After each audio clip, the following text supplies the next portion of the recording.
18 राजस्थान आपके साथ मैं हूं आसिफ खान। सबसे पहले बात पानी के लिए महाभारत की। यह महाभारत जयपुर के तुंगा में देखने को मिला, जहां बीसलपुर पेयजल सप्लाई पॉइंट पर पानी भरने को लेकर दो पक्षों में खूनी जंग हो गई। इस दौरान दोनों पक्षों में लाठीभाटा जंग हुई। दोनों ओर से जमकर लाठियां चलाई गई। इस झगड़े में 6 से ज्यादा लोग घायल हो गए। घायलों में एक महिला की हालत गंभीर है, उसको इलाज के लिए जयपुर रेफर किया गया है। मारपीट का यह वीडियो सोशल मीडिया पर जमकर वायरल हो रहा है, लेकिन न्यूज 18 राजस्थान इस वीडियो की पुष्टि नहीं करता। पानी को लेकर यह झगड़ा हुआ और झगड़ा एक दूसरे की जान लेने तक पहुंच गया। तस्वीरों में आप देख सकते हैं कई लोग इसमें घायल हुए हैं और पानी को लेकर यह मारपीट यहां पर जो है वो की जा रही है। दो पक्ष आपस में भिड़ गए।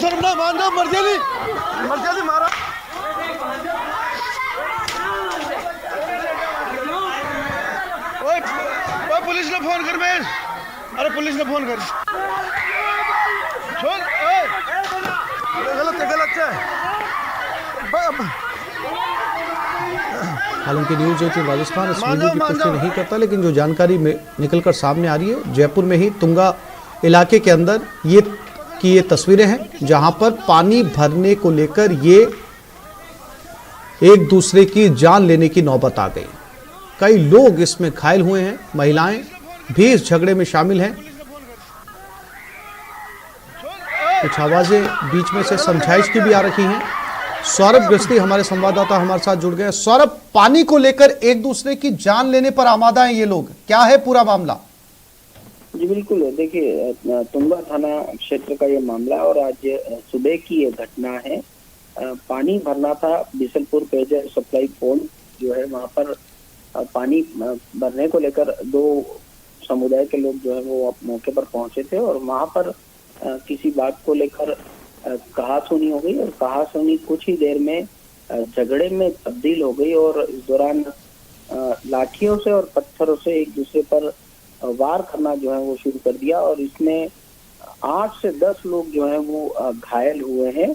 एक महिला की हालत गंभीर जो है वो बताई जा रही है। दोनों ही पक्षों ने पुलिस में सूचना दी है और उसके बाद दोनों पक्षों की ओर से एफआईआर जो है वो दर्ज की जा रही है। लेकिन एक महिला जो गंभीर रूप से घायल हुई उसे पहले बस्सी में रेफर किया गया और बताया जा रहा है कि अब एसएमएस अस्पताल में उसे रेफर किया गया है क्योंकि उसके सर पर जो है वो गंभीर चोट जो है वो आई है। इसके अलावा 8-10 लोग भी घायल जो है वो हुए हैं। हालांकि अब पुलिस मौके पर पहुंच चुकी है और दोनों ही पक्षों के खिलाफ कार्रवाई जो है वो इस वक्त की जा रही है। लेकिन जिस प्रकार का वीडियो छोटी सी बात को लेकर आमने सामने हुए हैं वो बहुत ही हैरान करने वाला है कि सिर्फ सर पानी का टैंकर यहाँ पर पहुंचा था या नल में लाइन में लगने का मामला था? किसको लेकर जो है वो यहाँ पर इतना बड़ा जो है वो झगड़ा हुआ?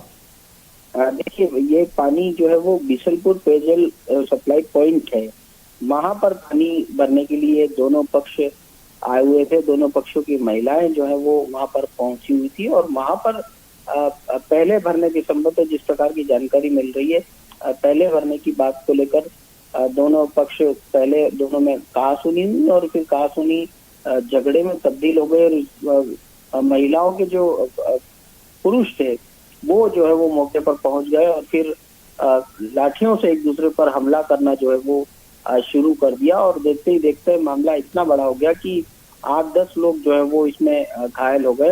हालांकि अब मौके पर शांति है, बड़ी पुलिस बल जो है वो वहाँ पर तैनात जो है वो किया गया। लेकिन गांव के ही अंदर जो है वो इस प्रकार से दो वर्गों में किसी प्रकार पहले से ही मनमुटाव था, लेकिन इस जगह पर आकर दोनों ना सिर्फ उलझे और फिर झगड़े में ये पूरा मामला तब्दील हो गया। जी सौरभ, जानकारी के लिए आपका धन्यवाद। हमारे संवाददाता सौरभ गस्ती जानकारी दे रहे थे। पानी को लेकर ये पूरा विवाद हुआ। हालांकि जो जानकारी निकलकर सामने आ रही है उसके मुताबिक ये दो पक्षों का झगड़ा पहले से ही आपस में चल रहा था और आज पानी को लेकर इन लोगों ने पुराने झगड़े को भी यहाँ पर निकाला। हालांकि पुलिस मौके पर पहुंच चुकी है। फिलहाल स्थिति को काबू में किया गया है। बहुत सारे लोगों को इसमें से हॉस्पिटल रेफर किया गया। कई लोग गंभीर रूप से घायल।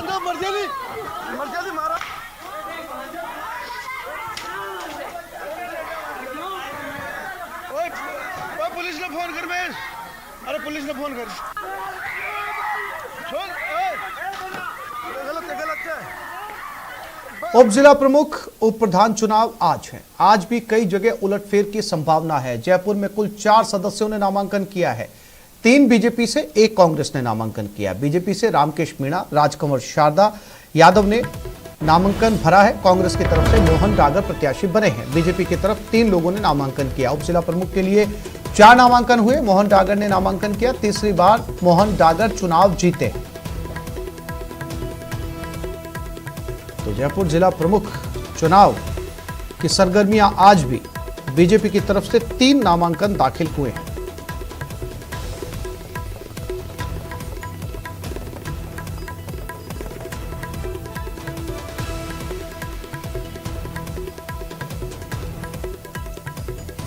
सवाई माधोपुर उप जिला प्रमुख के लिए बड़ी उठापटक। कांग्रेस की ओर से 3 लोगों ने नामांकन पत्र पेश किया। कांग्रेस से ममता गुर्जर, बाबूलाल मीणा, कैलाशी मीणा ने नामांकन पत्र पेश किया। भाजपा से पुखराज गुर्जर ने नामांकन पत्र पेश किया।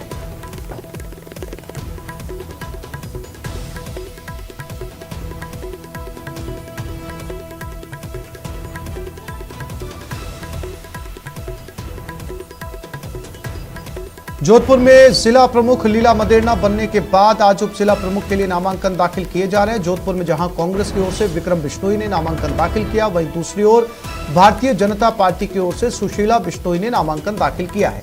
नामांकन दाखिल करने के बाद मीडिया से बात करते हुए भाजपा के वासुदेव देवनानी एक सवाल के जवाब में उन्होंने कहा कि हॉर्स ट्रेडिंग मुख्यमंत्री कर रहे हैं।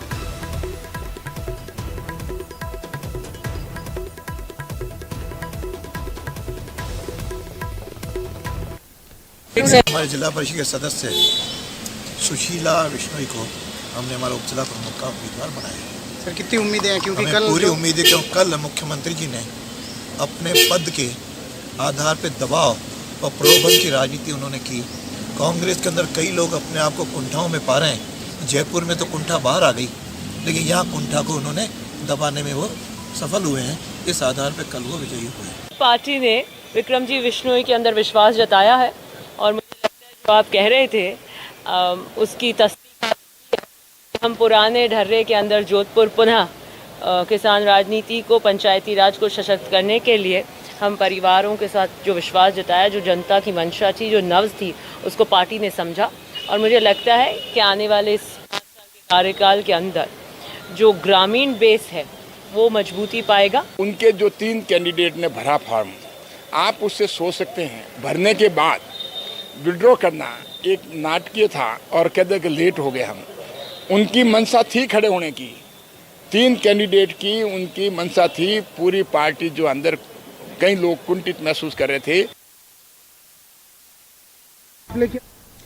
प्रदेश के 6 जिलों में उप जिला प्रमुख और उप प्रधान के लिए आज चुनाव हो रहे हैं। दौसा जिला परिषद में उप जिला प्रमुख के चुनाव के लिए कांग्रेस प्रत्याशी मानदाता मीणा और भारतीय जनता पार्टी उम्मीदवार ब्रजमोहन मीणा ने अपने नामांकन पत्र दाखिल किए हैं। 29 सदस्यों वाली जिला परिषद में कांग्रेस के 17, भाजपा के 8, बसपा का 1 और 3 निर्दलीय उम्मीदवार विजयी हुए हैं, जो उप जिला प्रमुख के लिए दोपहर 3 से 5 बजे तक मतदान करेंगे।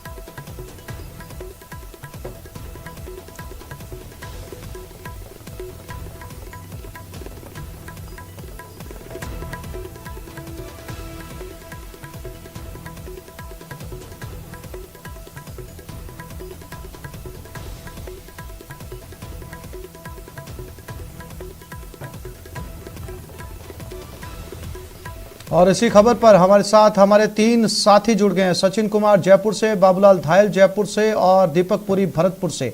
सबसे पहले रुक करते हैं बाबूलाल धायल की तरफ। बाबूलाल, कांग्रेस कल के बाद में जरूर संभली होगी जब उनके अपने कैंडिडेट्स बीजेपी की तरफ सरक गए। अब उप जिला प्रमुख को लेकर कवायद जारी है, जद्दोजहद जारी है। ट्वीट वार भी हुआ कल कांग्रेस और बीजेपी की तरफ से आपस में। क्या कुछ तस्वीरें आज हालात में, कैसा बदलाव, आप वहां पर मौजूद हैं बाबूलाल?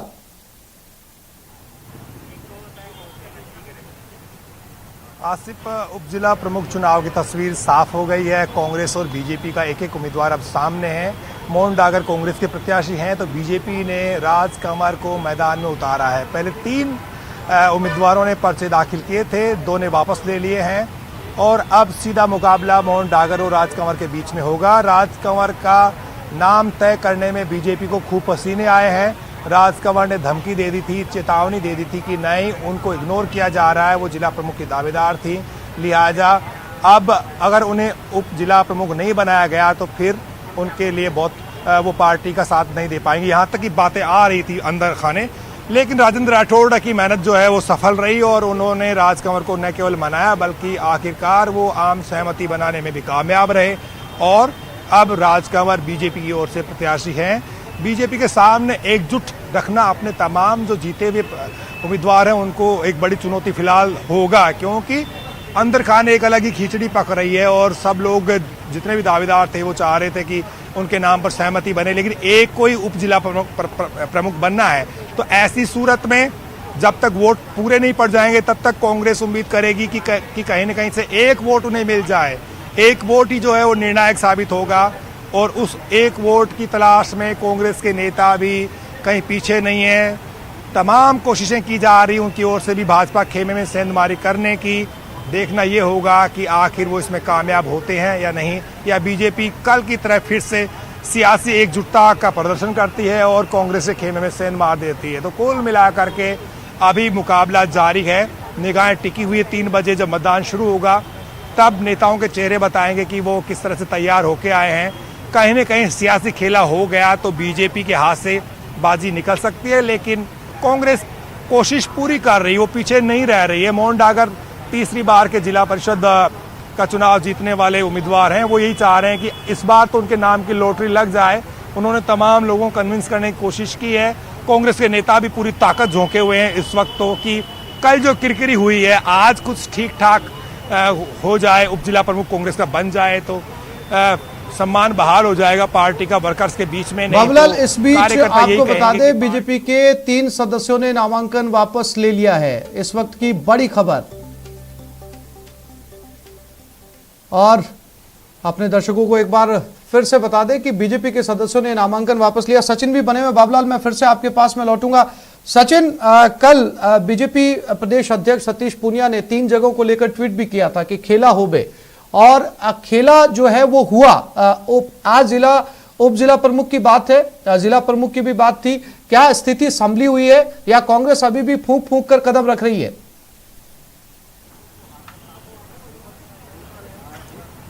देखिए, जैसा कि बाबूलाल बता रहे थे कि कांग्रेस के पास इस पूरे जो घटनाक्रम कल से चल रहा है उसमें खोने के लिए कुछ भी नहीं है। अब कांग्रेस सिर्फ पाना चाहती है। कांग्रेस की कोशिश ये है कि उप जिला प्रमुख का चुनाव उसके नाम हो जाए, मोहन डागर उप जिला प्रमुख बन जाए।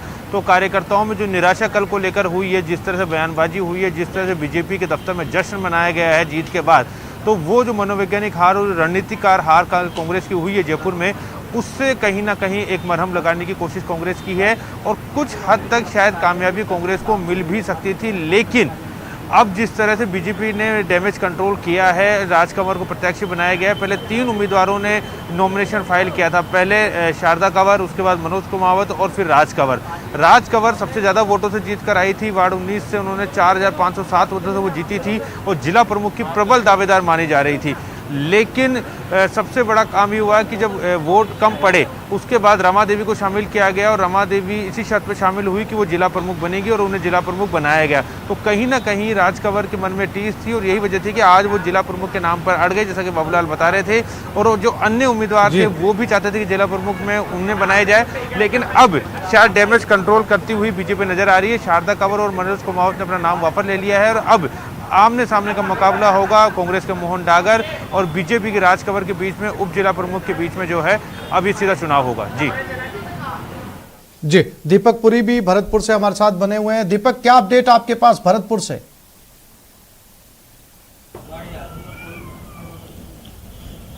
देखिए आसिफ, उप जिला प्रमुख के लिए 3 नामांकन दाखिल हुए थे। 2 बीजेपी की तरफ से नामांकन दाखिल किए गए थे और एक कांग्रेस की हैं प्रियंका गुर्जर, उनके द्वारा नामांकन दाखिल किया गया था। लेकिन बीजेपी ने जो एक नामांकन निर्दलीय के रूप में दाखिल कराया था उसे अब वापस ले लिया गया है। तो ऐसे में कहा जा सकता है कि 2 नामांकन जो है वो उप जिला प्रमुख के लिए बचे हैं, एक कांग्रेस की तरफ से है और एक बीजेपी की तरफ से। लगातार बीजेपी जो है वो जोर कर रही है कि कहीं ऐसा ना हो कि हमारे हाथ से जो कड़ी है वो निकल जाए और कांग्रेस अपने खाते खाते में उप जिला प्रमुख ले जाए, क्योंकि कांग्रेस भी दावा कर रही है कि जिला प्रमुख तो नहीं बना पाई लेकिन वो उप जिला प्रमुख है वो बना लेगी। लेकिन बीजेपी का कहना यह है कि जो सदस्य थे वो उनके पास जो कि त्यों है बाड़ेबंदी के रूप में ही वो सदस्य कल से वहां टिके हुए हैं, तो वो जिला प्रमुख बनाने उप जिला प्रमुख बनाने का पूरा जो दावा है बीजेपी कर रही है। बीजेपी अध्यक्ष सतीश पूनिया है वो भी भरतपुर पहुंचे हैं और कुछ ही देर बाद जो है वो बीजेपी कार्यकर्ताओं से मुलाकात करने के बाद मीडिया से रूबरू होंगे। तो देखना ये होगा कि जो बीजेपी की पूरी निकाय टिकी हैं वो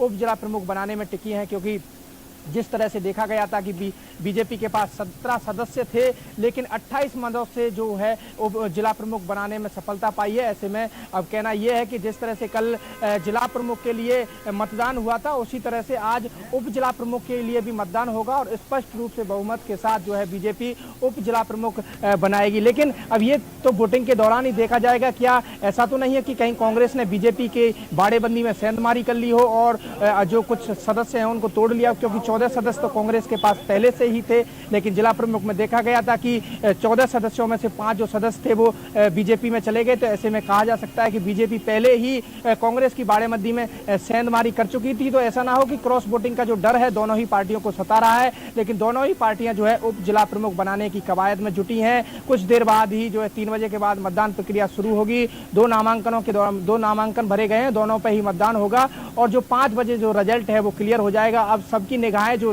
टिकी हुई है वो इस पर टिकी हुई है, क्या बीजेपी पूर्ण बहुमत के साथ जो है उप जिला प्रमुख बनाने में सफलता हासिल कर पाएगी या फिर कांग्रेस भी जो है करारी टक्कर देगी। क्योंकि पूरे मामले को लेकर के जो बीजेपी प्रदेश अध्यक्ष हैं सतीश पूनिया वो भी लगातार मॉनिटरिंग कर रहे हैं। अरुण चतुर्वेदी हैं भरतपुर के प्रभारी, वो भी दावा कर रहे हैं कि बीजेपी का ही उप जिला प्रमुख बनाया जाएगा। उधर कांग्रेस के जो बड़े बड़े नेता हैं वो भी दावा कर रहे हैं कि हम जिला प्रमुख तो नहीं बना पाए लेकिन उप जिला प्रमुख हम अपने खाते में ले लेंगे। लेकिन 5 बजे बाद बिल्कुल आसिफ तस्वीर क्लियर हो जाएगी कि क्या रणनीति जो कांग्रेस की है वो कामयाब हो पाती है या फिर स्पष्ट बहुमत के साथ जो बीजेपी है वो जिला प्रमुख की तरह उप जिला प्रमुख बना पाएगी। जी आसिफ।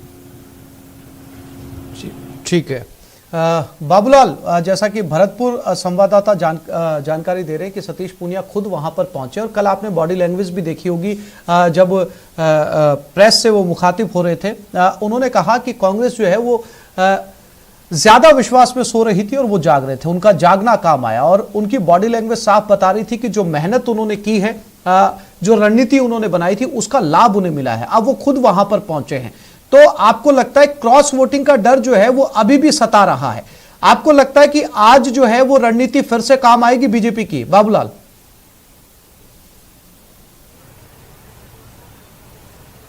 जी बिल्कुल, बीजेपी क्या है कि सिद्धांतों की पार्टी कही जाती है, पार्टी विद डिफरेंस। यहाँ पर नीचे से लेकर ऊपर तक कार्यकर्ताओं का लगातार प्रशिक्षण होता है, ट्रेनिंग चलती रहती है, वर्कशॉप्स होती है, ओरिएंटेशन कैंप होते हैं। कांग्रेस में ये चीज़ें नहीं होती है और यही वजह है कि बीजेपी को एक सूत्र में बांधने के लिए नेता साल भर मेहनत करते हैं। कार्डर बना हुआ है ऊपर से लेकर के नीचे तक। तो जब ये चुनाव होते हैं तो उनके कार्डर की परीक्षा होती है और पूरे कार्यकर्ता उनके पूरे मनोयोग से लगते हैं, पूरा जोश उनमें होता है और वो पार्टी की कोई टास्क होती है तो उसको पूरा करने की कोशिश करते हैं। यही वजह है कि जयपुर जैसे जिले में जहां पर कांग्रेस सत्ता में है, कांग्रेस के पास में अधिकांश विधानसभा की सीटें हैं, इसके बावजूद कल जैसे वो चुनाव हार गए जिला प्रमुख का, तो ये सीधा सीधा जो एक यूनिटी होती है पार्टी के नेताओं की, उसकी साफ कमी यहाँ पर दिखाई दी। बड़े बड़े नेता अपने घरों पे बैठे रहे, उनके बीच में कम्युनिकेशन गैप है आपस में। प्रदेश अध्यक्ष का जो पैगाम है वो नीचे तक पहुंच नहीं पाता है, कहीं ना कहीं खामी रह जाती है। तो वो चीज़ें बीजेपी नहीं करती है और यही चीज़ जो है बीजेपी को कहीं ज़्यादा आगे करती है कांग्रेस से। और कल जब दूध से जल गई कांग्रेस तो क्या जो छाछ को फूक फूक कर पिएगी, ये देखने वाली बात होगी जब वोटिंग होगी।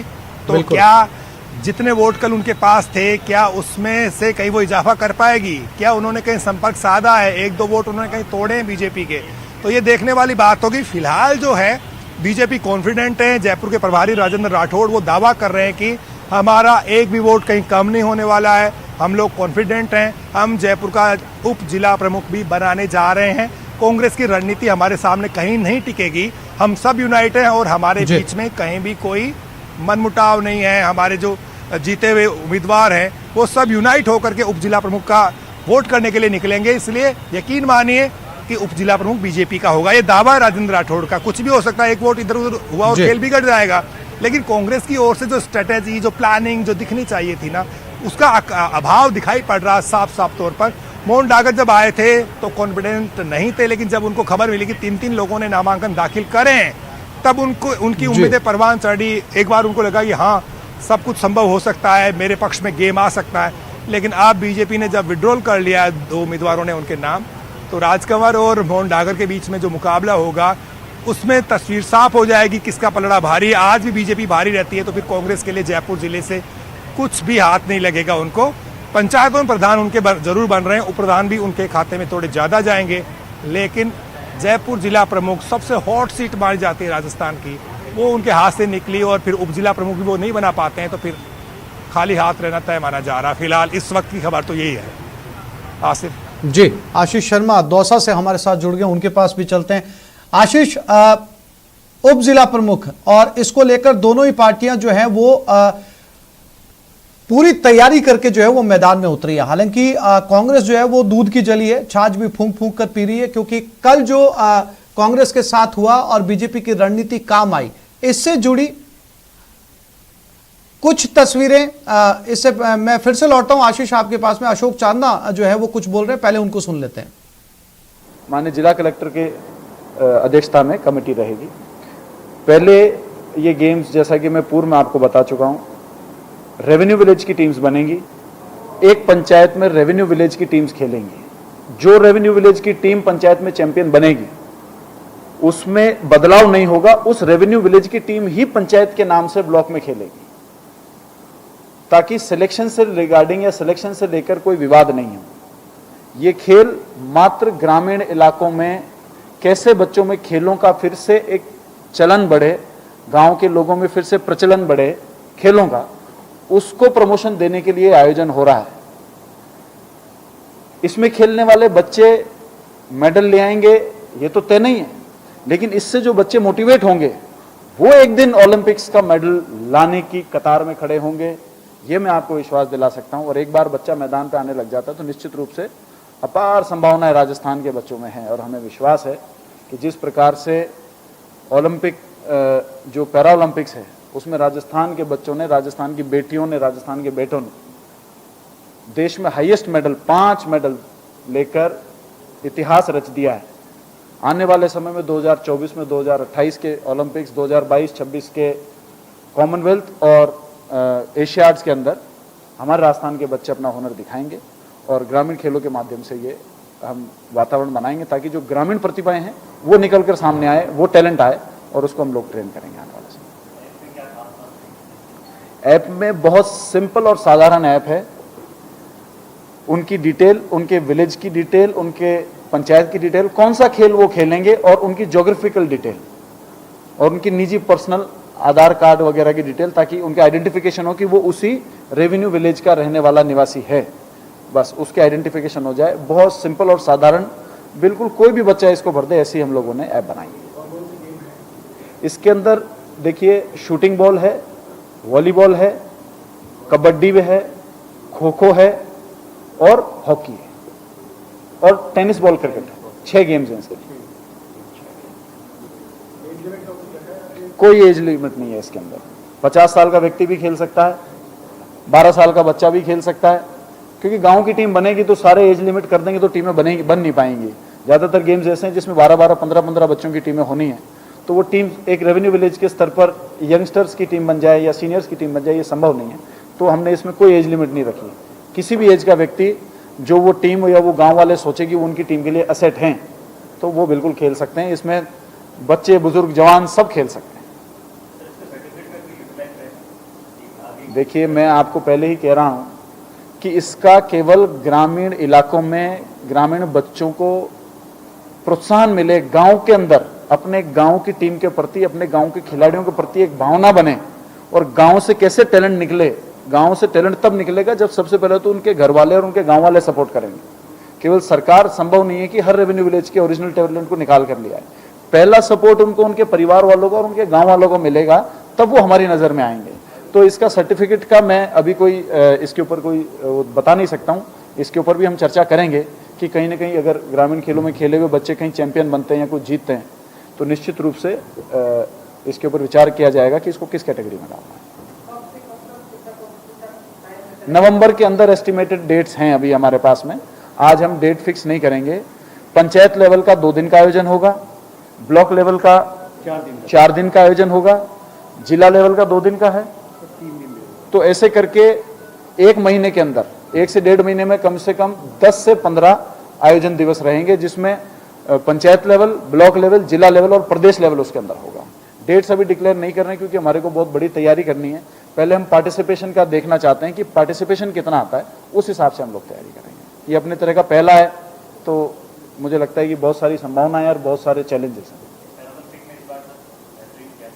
जी जी, देखिए पैरा खिलाड़ियों ने राजस्थान का नाम रोशन कर दिया और ये तो हमें विश्वास तो था ही कि मेडल्स जरूर आएंगे। हमारे खिलाड़ी सारे बहुत टैलेंटेड थे, लेकिन 5 मेडल्स आ जाएंगे और उनमें 2 गोल्ड मेडल होंगे। ये मैं समझता हूं कि ये बहुत बड़ी उपलब्धि वाली बात है राजस्थान के लिए और बाकी सब खिलाड़ियों को मोटिवेशन देने वाली बात है। आप देखिए, माननीय मुख्यमंत्री जी ने पूर्व में ये घोषणा कर दी थी, पहले गोल्ड मेडल का 50 लाख रुपया प्राइज मनी होती थी, उसको बढ़ाकर 3 करोड़ कर दिया गया।